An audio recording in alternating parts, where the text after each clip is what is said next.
Hola, ¿qué tal? Bienvenidos a nuestra junta de análisis semanal con lo más importante que ocurrió la semana que recién terminó. Y bueno, para empezar con noticias locales e internacionales, en Estados Unidos que tuvimos, pues la Reserva Federal tuvo su reunión mensual. Como era esperado, no hacen ningún cambio en las tasas de referencia, que las siguen manteniendo en el rango de 0% a 0.25%, rango en el que mantienen las tasas desde el mes de marzo. Adicionalmente, en la conferencia de prensa, Powell comentó que adicionalmente se esperaría mayores apoyos fiscales y monetarios todavía en los meses por venir para que la economía americana pues regrese al tipo de crecimiento que tenía hasta antes de la pandemia. Tuvimos también datos de la primera lectura del PIB del segundo trimestre de este año, que como esperábamos, pues vendría bastante negativa. De hecho, efectivamente fue el dato pues más bajo que se tiene historia desde que se comenzó con este indicador, por allá en los años 30, 40. Y bueno, pues claramente es un dato muy, muy negativo, casi menos 33% de caída anualizada en este trimestre. Acá de cualquier forma fue un poco menor, un poco más, menos negativa que la que se esperaba, era de menos 35% de caída. Y finalmente también datos alentadores en la parte de consumo. Los consumidores en Estados Unidos pues han ido poco a poco aumentando el ritmo de consumo, con lo cual esperaríamos pues que hacia adelante pudiéramos ir regresando a tener una actividad comercial y de servicios más robusta en Estados Unidos.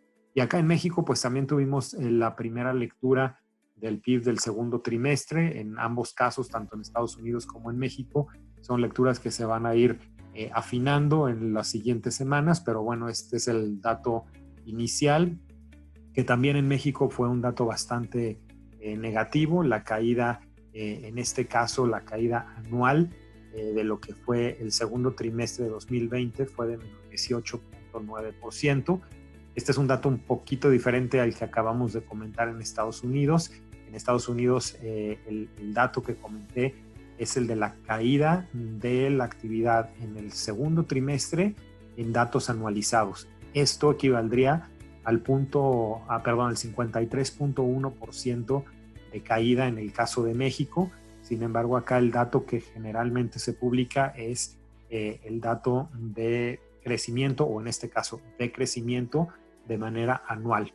En este sentido, pues también es un dato, como comento, bastante negativo, aunque también un poco mejor al que esperaba el mercado, el cual estábamos esperando tener un menos 19.6 de caída en estos 12 meses. Obviamente compara de forma muy negativa con el dato que traíamos en el trimestre anterior. Y también tuvimos datos un poco más alentadores. La parte de exportaciones sí repunta de forma importante en junio, 76% de incremento contra el mes anterior. Obviamente esto recuperándose por sobre todo la parte industrial, la parte de industria automotriz, que pues ya regresa poco a poco a sus actividades en este mes de junio. Datos también trimestrales de empresas, particularmente en este caso Pemex, donde tiene pues obviamente una pérdida importante en este trimestre. Sin embargo, bueno, por ahí algunos datos que no salieron tan mal fueron los márgenes en refinación, y bueno, pues ya con datos o más bien con precios más altos para el petróleo para este tercer trimestre, esperaríamos que estas caídas hacia adelante pues no estén tan graves en términos de las pérdidas que está reportando la empresa. También por ahí Hacienda empieza a abrir un poco la puerta a que en caso de ser necesario podrían sí incrementar un poco el nivel de endeudamiento, sobre todo si se justifica pues para apoyar en términos de crecimiento al país. Y particularmente el dato de deuda sobre PIB en junio se ubica en 55.4% contra datos que anteriormente estaban más hacia el 45%. obviamente este indicador aumenta bastante no por el incremento en deuda, sino más bien por la caída del PIB. En datos adicionales, pues que tuvimos en la parte de la pandemia, bueno, pues han continuado algunos rebrotes en varias partes del mundo, sin embargo, se mantienen temas de cuarentena o de cierres muy focales, muy localizados y no a nivel de país. En Rusia particularmente temas de avances en cuanto a vacunas se han presentado, con esto pues ya se suman a Rusia a otras farmacéuticas, a otros gobiernos que también siguen apoyando este tipo de investigación para que potencialmente podamos tener ya una vacuna probada y desarrollada hacia 2021. También tuvimos datos de caída de PIB en Europa. En la región la caída fue del menos 12.1%, muy en línea con el consenso. Aquí obviamente también contrasta de forma importante con la caída que habíamos visto el último trimestre, que fue de menos 3.6%. Y aquí, bueno, pues dependiendo del país, hubo algunos países que cayeron casi cercano al menos 20%, el caso de España particularmente en menos 18.5%, y otros más pegados hacia el menos 10%, particularmente Italia, sorprendentemente solo cae menos 12.4%. Datos por ahí también en cuanto a mercados accionarios, en Hong Kong se empieza pues a echar a andar un mercado accionario que sería el rival del Nasdaq, el equivalente asiático al Nasdaq, que es un mercado accionario que se focaliza principalmente en mantener acciones de empresas dedicadas al tema de tecnología o alrededor de este sector. En cuanto a mercados, fue una semana mixta. Para el caso de Estados Unidos, pues hemos tenido ya una parte mayoritaria de las empresas reportando sus informes trimestrales. En la mayor parte de estos informes los resultados han sido un poco mejores a lo esperado.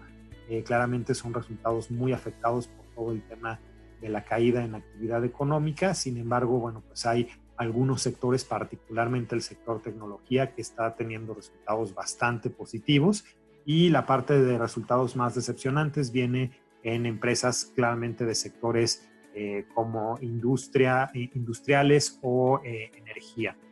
Y es así que, bueno, pues con todo esto, el S&P 500 vuelve a repuntar después de una semana lateral que había sido la semana anterior. Para esta semana sube el índice 1.73% para cerrar en 3.271 puntos. En el caso de México tuvimos una ligera toma de utilidades de menos 0.90%, después de que la semana anterior a esta hubiéramos tenido un repunte relativamente importante para el índice. En el caso de México ya prácticamente todas las empresas tuvieron sus reportes trimestrales. Podríamos decir a grandes rasgos que la mitad de ellos fueron reportes un poco mejor a lo esperado, y la otra mitad, a grandes rasgos de nuevo, presentaría reportes un poco más abajo de lo esperado. Algunas noticias importantes, por ejemplo, el caso de las mineras, particularmente Peñoles, dado que la plata y el oro pues están alcanzando niveles máximos históricos. Asimismo también acciones como Alfa repuntando también de forma importante al generarse noticias de que probablemente estaría escindiendo, estaría vendiendo la parte del negocio de Nemak dedicado al tema de autopartes. La parte de Europa también con algo de toma de utilidades, particularmente acá todas las empresas del sector energía que forman parte importante de índices como el de Reino Unido o el de Francia, pues tuvieron caídas después de presentar sus reportes trimestrales que salieron un poco más abajo de lo esperado, y con eso el Eurostock 50 cae menos 4.12%. También afecta un poco a este índice el hecho de que el euro empieza a tomar ya una fortaleza bastante importante contra el dólar, lo cual haría que pues algunos productos europeos perdieran algo de competitividad. Y en Asia, pues la región que mejor ha estado llevando el tema de la recuperación de la pandemia, una semana positiva con un incremento en el MSCI Asia de más de 2%. Acá pues también con claras ganancias, claros vencedores de la semana por parte del sector tecnología. En cuanto al mercado de divisas, lo que comentábamos, el dólar ha estado teniendo algo de debilidad, particularmente con monedas desarrolladas, pero también en el caso de monedas emergentes se ha visto algo de debilidad. El peso continúa en ese rango que hemos pues ya revisado y definido, y lo hemos comentado en estas cápsulas desde hace algunos meses, este rango de 22 a 23 pesos por dólar. Nos parece que se sigue respetando. Sí llegó un punto en la semana donde el piso de 22 pesos por dólar se rompió, llegó en algún momento a cotizarse en 21.90, sin embargo rápidamente regresó a este rango que tenemos definido y pensamos que hacia adelante deberíamos seguir viendo cómo se respeta este rango. El caso del euro, ahí sí hemos visto una fortaleza importante, como lo comentaba, ya llegando casi a niveles de 1.18 euros por dólar, un nivel que hacía bastantes años que no veíamos. En ese sentido, pues el dólar empieza a perder un poco de fortaleza y de impulso, particularmente pues con la inundación tan grande de dólares que la Reserva Federal ha hecho, que el Tesoro americano ha hecho también. Y en ese sentido, bueno, pues esta gran cantidad de dólares en el mercado pues se está viendo reflejada también en un menor precio, y es así que monedas como el yen japonés, el propio euro, ni qué decir por ejemplo del oro, que como comenté ya la semana pasada rompió récord histórico de cotización, pues se vuelven ahora monedas o activos de refugio más interesantes que el propio dólar. La parte del mercado de deuda también con algo de disminuciones, particularmente en la parte de corto plazo. La última subasta de CETES de 28 días baja 17 puntos base contra la subasta de la semana anterior. El CETE de 28 días se termina subastando en 4.63%, muy animado todavía pues por la expectativa de que Banco de México continúe bajando tasas. Y la parte más de mediano plazo, con pocos movimientos realmente, por ahí algo de 2 o 3 puntos base en algunos nodos de bajada y en algunos nodos de incremento, pero realmente la parte más de mediano largo plazo casi sin cambios en la semana. Y esta semana, pues, ¿qué es lo que vamos a tener? Tenemos bastante información, saliendo el dato de remesas, que salió de hecho ya el día 3 de agosto, con un dato arriba de lo esperado. Nuevamente las remesas vuelven a sorprender con un dato arriba de lo esperado, lo cual quiere decir que siguen entrando flujos desde Estados Unidos principalmente hacia México. También vamos a tener de forma muy relevante el día 7 de agosto el dato de inflación del mes de julio. Como recordaremos, la inflación de los primeros 15 días de julio salió un poco arriba de lo esperado. Vamos a ver si el mes completo pues se comporta un poco mejor, lo cual va a ser muy relevante para que el Banco de México tenga las puertas más abiertas para seguir bajando tasas.